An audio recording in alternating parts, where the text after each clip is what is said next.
Happy Wednesday, Razorback fans. 3 days away from Bobby Petrino and the Missouri State Bears coming to Fayetteville, Donald W. Reynolds Razorback Stadium, 6 o'clock on SEC Network Plus or ESPN Plus. You got to stream it, but that's okay. It's 2022. You should be able to stream by now. I'm just saying. Like, if that's an issue for you, I'm sorry. Everybody else has figured it out. Arkansas, Missouri State. It's big time. I actually put a story out today on HawgBeat.com. The ties between Arkansas and Missouri State run deeper than just Bobby Petrino. There's actually 8 different coaches or players for Missouri State that have ties to the natural state. So go check that out. It's actually pretty interesting. All right, boys, let's talk about what we saw at practice on Tuesday. I've got Alex Trader, Robert Stewart with me from HawgBeat.com, HawgBeat.com, and you're listening to the Gridiron Hogs podcast, a daily podcast covering the Arkansas football team every day, anywhere from 15 to 20 to 30 minutes, just talking Razorback football, what we see at practice, what we hear from coaches, all that. So let's talk about what we saw at practice on Tuesday. Of course, Jalen Cattleman done for the season. He wasn't there. Ladarius Bishop, he was not at practice for the second day in a row. Confirmed with a University of Arkansas representative that Bishop has a knee injury. So we know he's not going to play this Saturday. We don't know how long he's going to be out. He hasn't been at practice, so that's interesting. Miles Slusher also wasn't at practice. He hasn't been at practice since the Cincinnati game. Sam Pittman has said that he thinks Slusher will play this weekend. So I don't know. It's a little interesting that he wasn't at practice on Monday or Tuesday, though. That makes you feel like maybe he won't. But of course, we're not the head coach. We don't know what's going to happen. So the secondary is banged up, Robert. And that's one thing that Bobby Petrino talked about. And that's one thing you got to worry about when you're facing a Bobby Petrino offense. Yeah, absolutely. We know how, we know firsthand how electric those Bobby Petrino offenses can be. And, it's also worth noting that we saw Latavius Brini yesterday in on campus in one of the buildings, walking around with a boot, limping right past us. So, even if he gets in there, he probably won't be 100% by Saturday. So, not ideal to have your Jalen Cattle on replacement already struggling with an ailment of his own. I will say I did watch Brini at practice yesterday, and he was limping on Monday a good bit, but on Tuesday he looked good. He was moving around well. I didn't see him limping a whole lot. I mean, the ankle looked fine. I think that the boot's just one of those precautionary things where they put it on him just to make sure he's safe throughout the day. He looked okay at practice. I would assume he's going to play this weekend. I don't see why he wouldn't. Trey Knox, though, I don't know if Trey Knox is going to play this weekend. He's at practice still really, hesitant to put a whole lot of weight on that right ankle. I don't know if you need to play Trey Knox this weekend. Nathan Bax was playing with the first team during fastball at practice on Tuesday. He's the second team tight end. He was with the first team. Hudson Henry then moved up to the second team tight end. So that's interesting. I think that Trey Knox might not need to play this weekend. Another guy who we keep talking about every week, Dominique Johnson, he needs to play this weekend. I think he does. I think that just get him a little bit of pop in the game, let him get hit. That way he can be good going into A&M next week. Here's the interesting thing though, and it's okay if something happens for one day, but when it happens 2 days in a row, that's when it starts to become something that might happen. And Malik Chavis has been the first team corner alongside Dwight McGlothern for 2 days at practice. Hudson Clark moved down to the second team with Keywan Parker. Sam Pittman said he wants to see Keywan Parker more, but I wasn't expecting Hudson Clark to move down to the second team and bring up Malik Chavis to the first team. Just general thoughts on that, Robert? I mean, we noted that he didn't look perfect. I mean, the first two games, Hudson Clark, but at the same time, I don't know about moving him down. Maybe it's just an experimental thing against and a non-conference opponent just to get other guys some more reps. I don't know. I mean, my thing is I have yet to see play from Hudson Clark that warrants bumping him to the second team. All right. He did have that bad play where he just like completely missed the tackle. He was like hanging on to the dude's leg and he dragged him. But That Right. that's okay. Those plays are okay. Alex, I want to ask you this, and I'm putting you on the spot, buddy. So don't get embarrassed. If you could move one defensive end up to the first team, and I told you I'm putting you on the spot. Who would it be? Because somebody got moved up to the first team yesterday. Yeah, I just so happen to have the practice notebook up. So Landon Jackson has looked fantastic in his reps in game. He's been getting after the quarterback. He's been making plays. So it makes sense for me to see him moved up to that first team. The transfer guys have really broken out for this defense, and I think you're seeing a lot of that continue to shine through. Is that you're getting talent in the portal, those guys are finding their way on the field. There were questions about it early on in the season throughout spring ball. Can these guys make their way? Are they all they were cracked up to be? And right now the answer appears to be yes. All right. That's unfortunate. I was hoping to get an answer out of you that maybe it wasn't Landon Jackson and I could embarrass you publicly, but it didn't happen. It's okay. All right, guys. Let's get to this interview with Wyatt Wheeler. We're gonna get all that information on Missouri State because we don't watch Missouri State football a whole lot. So here's Wyatt Wheeler. All right, we now welcome on Wyatt Wheeler. He covers Missouri State for the Springfield News-Leader. Wyatt, my first question for you is just this has to probably be the busiest week that you've had covering Missouri State, right?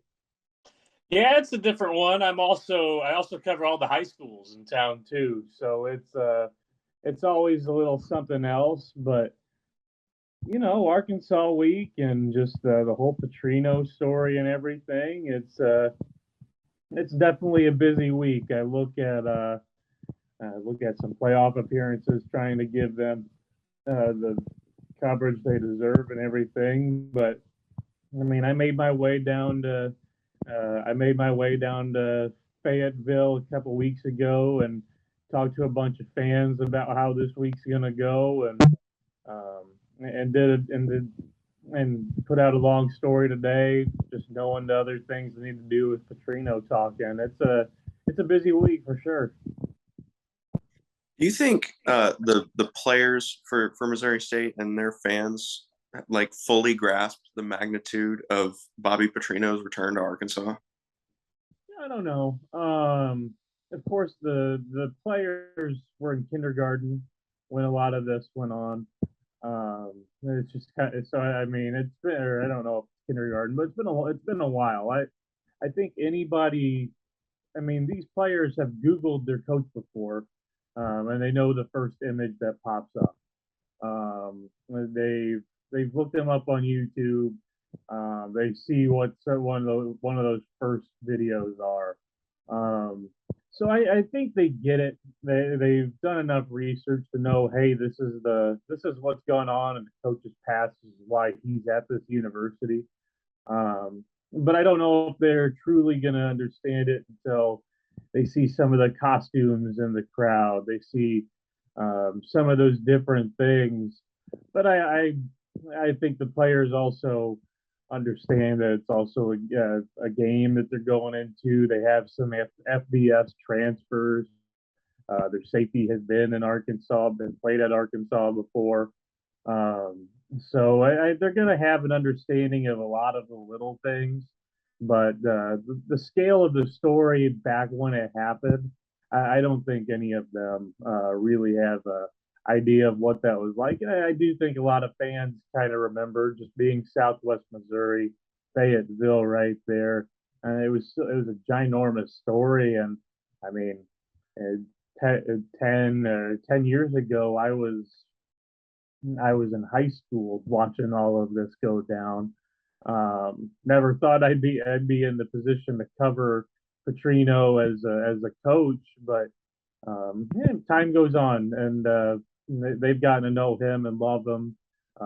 I've enjoyed the heck out of working with them, and just kind of curious how Saturday's going to go. I'm sure there'll be some fans cheering when he's shown on the video board. Some will boo, and some are gonna have their jokes. It's just the way everything is. So you mentioned some of those FBS transfers, and I think I counted, I don't remember the exact number. What is it, like 25, 26 FBS transfers? I don't even count anymore. There's just so many at this point. And it's just the way college football, especially at this level, is kind of going on. But definitely makes up the bulk of the roster, and what's helped them turn everything around this quickly. So as far as those transfers go and the makeup of the roster, it's almost like it's just a normal, FBS team. And so when you look at this team and the way that they play, the higher level, teams, like I look back to the Oklahoma State game. I'm sure you've been asked about that a whole lot. This is a team that's not really, your normal run of the mill FCS team, and then add on top the fact that, Bobby Petrino is returning to Arkansas. Do you think that Missouri State is going to be a lot more competitive in this game than people think? No, Missouri State could beat a lot of Sun Belt teams.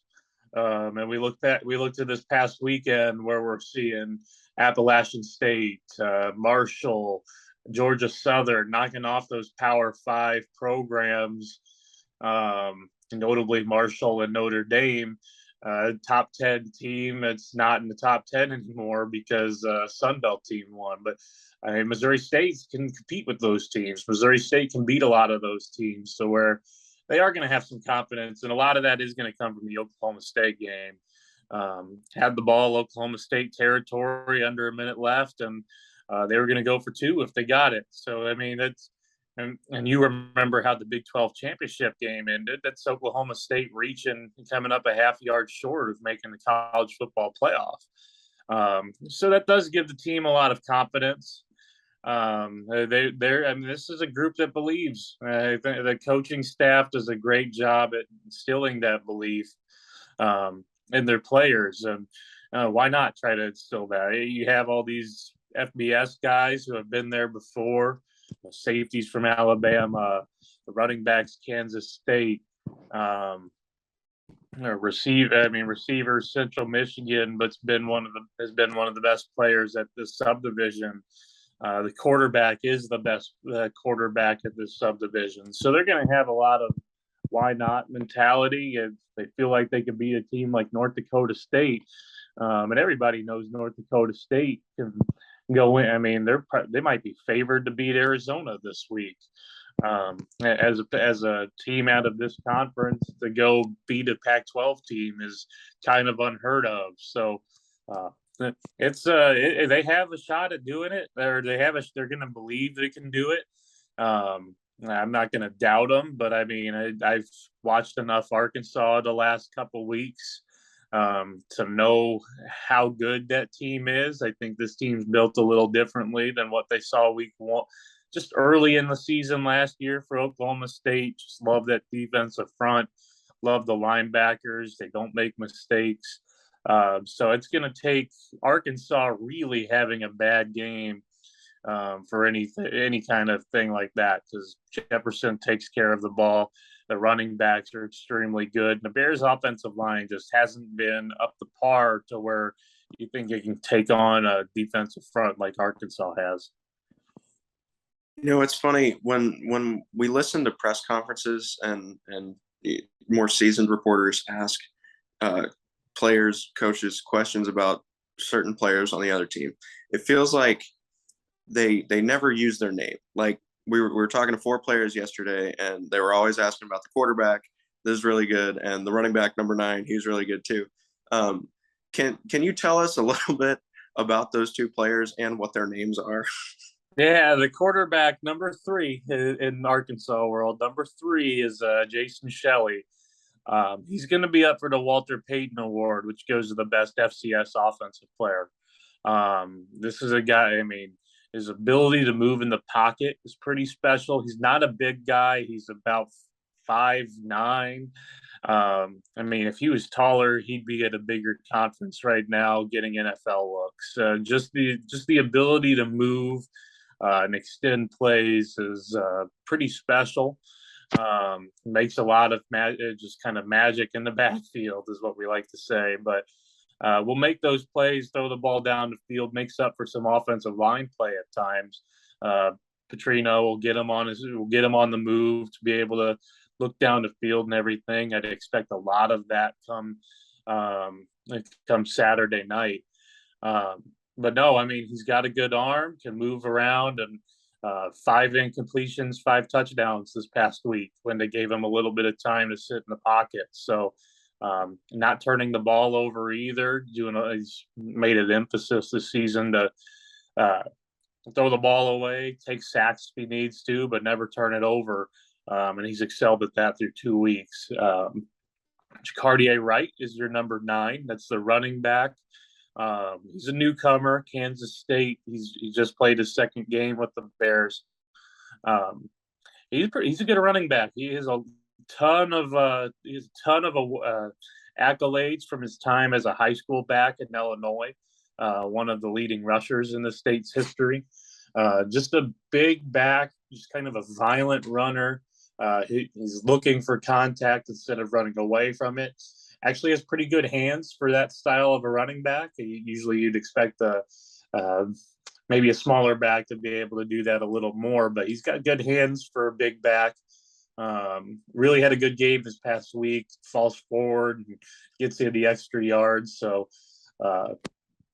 he's going to be one that's going to continue to get better throughout the year. And I think that the other one that Arkansas is going to key in on is number 19, Central Michigan wide receiver transfer from a couple of years ago, Ty Scott. He's an All-American potential receiver, one of the best in the FCS. NFL potential, just a guy that really has a good connection with Shelley. I always see, I mean, even when he's covered, there's connecting somehow.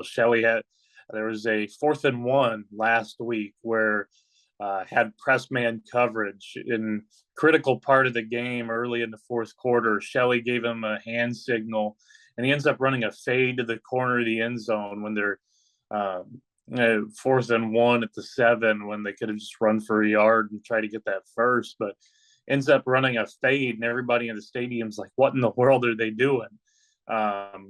Jason throws a perfect ball. Ty kind of jumps over and catches it over him and gets a foot down for a pretty unbelievable catch. So those two have a pretty great connection, and I expect a lot of things from Ty just kind of going forward. So we've talked about the offense plenty, and we know the type of offense that Bobby Petrino can bring. But let's talk about the defense. How can Missouri State's defense stack up against Arkansas's offense, which has been very successful through 2 weeks? Yeah, watching that offensive line get pushed, watching Rocket Sanders. I mean, that rushing attack is something else, and that's going to be something the Bears have to slow down at the very least. Try to make KJ beat the Bears with his arm. They're good again. They're coming off a good week against the run. UT Martin ran for 260 yards in their season opener. Ended up running for 83 just last week.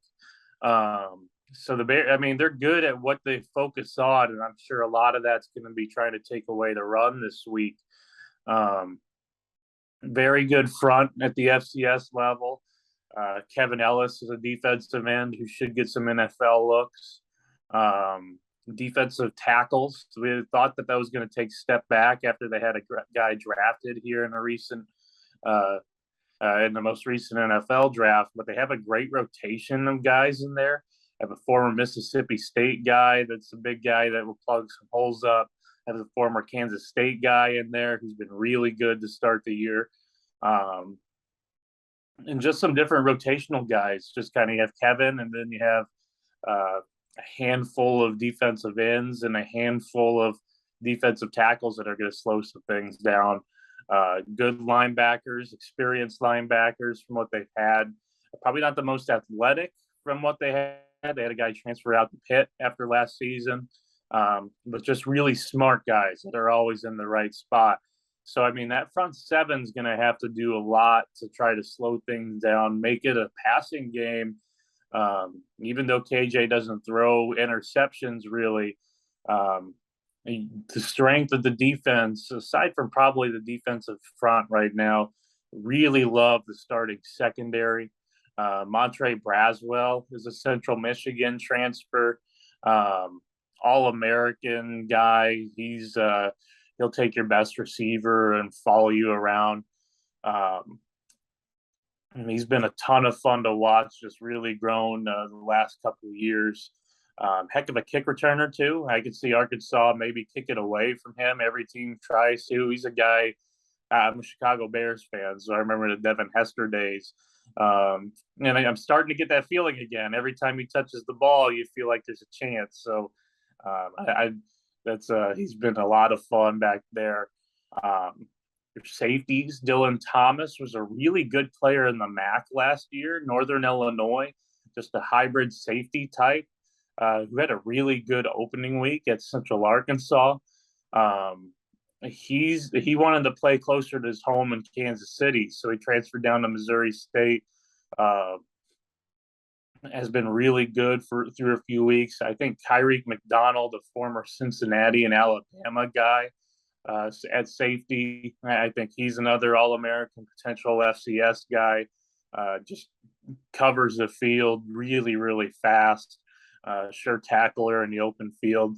And they just added a guy named Caleb Blake, who's now their second corner, Florida State transfer, who the staff was on before they got here, starting at that second corner spot. So FBS transfers make up a lot of the secondary, even down the depth chart. But no, I mean that group will turn you over. And then Arkansas's got some great big receivers. It's going to be a challenge, but that's kind of where the Bears are going to try to force you to play into if they can slow down that great rushing attack, which easier said than done. All right. Last thing for you here, Wyatt. On our message board, we've had at least 2 people say they think Missouri State's going to win this game, which is, to be quite honest, 2 more people than I expected. And hearing you talk, I feel like it's going to be a more competitive game than I thought. What do you think? How do you think the game's going to go? You got a score prediction? Yeah, not really a score prediction. I like where the line's at. Just seeing those 23-point lines. I think Bobby's going to have a motivated. I mean, he tries to brush it off that it's just any other week, but I'm sure he's been studying this one to make sure he's not going to go back to Fayetteville and get embarrassed. So I mean, the coaching and it's a really good team the Bears have. It's they're going to compete for a national championship at the FCS level. They have as much skill as anyone. They can't have dumb penalties and stuff, which has plagued them for the first couple of weeks. The offensive line needs to come along. I'm not going to sit here and say Missouri State's going to win this game. I have a ton of respect for what Arkansas has shown the first few weeks, but around the line, probably the 23-point line, I think is probably where to expect it. I don't know if Arkansas's got a big game next week, and Missouri State's got one of the biggest games in the FCS schedule next week, to where they're going to need to come out healthy. So it really just depends. Can they slow down the rush? They're going to try to get Shelley on the move to try to make it so the offensive line isn't so dependent on. And then you think trying to slow down their Arkansas run game, and if that's going, it could be pretty bad unless Arkansas decides to just really control the clock instead, just by running it down the Bears' throats and taking up a lot of time. But no, I think around that 23-point line's fair, and I think that's I would expect the Bears to have a pretty good showing. Even in something like that, I don't think they're going to get embarrassed. I think that's kind of what you look for in an FCS-FBS matchup. But if they keep it close and they have a chance in the end, I mean, I've seen them do some weirder things. But I'm not going to sit here and say the Bears are going to beat Arkansas. I think I really like what Sam Pittman has going down there. All right, Wyatt Wheeler from the Springfield News-Leader. Thank you so much for your time, man. You were great. Probably our best one on the podcast yet. So thank you very much for all your information and for your time, man. No, I appreciate you guys having me. All right.